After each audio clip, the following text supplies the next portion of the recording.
ఈరోజు Lok Sabha floor leader Mithun Reddy గారి మీద చేసినటువంటి దాడి నిజంగా ఈ కూటమి ప్రభుత్వం చేస్తున్నటువంటి నిరంకుశ పాలనకి నిదర్శనం. ఒక పార్లమెంటు సభ్యుడు తన నియోజకవర్గ పరిధిలోని సమస్యలు తెలుసుకోవడానికి వెళితే రౌడీ మూకలతో రాళ్లదాడి చేయించడం అత్యంత హేయమైన చర్య. ఇలాంటి చర్యలు మానుకోవాలి.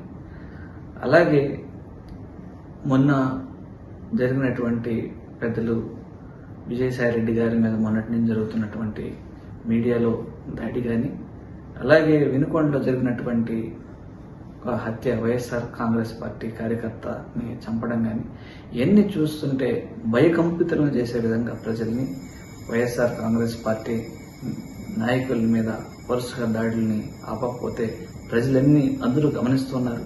ఖచ్చితంగా మీకు తగిన మూల్యం చెల్లిస్తారు. ఈ రాష్ట్రంలో శాంతి భద్రతలను కొరవడి భయభ్రాంతులతో ఉండే విధంగా ఉంది.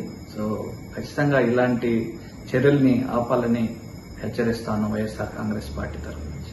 Please subscribe .news.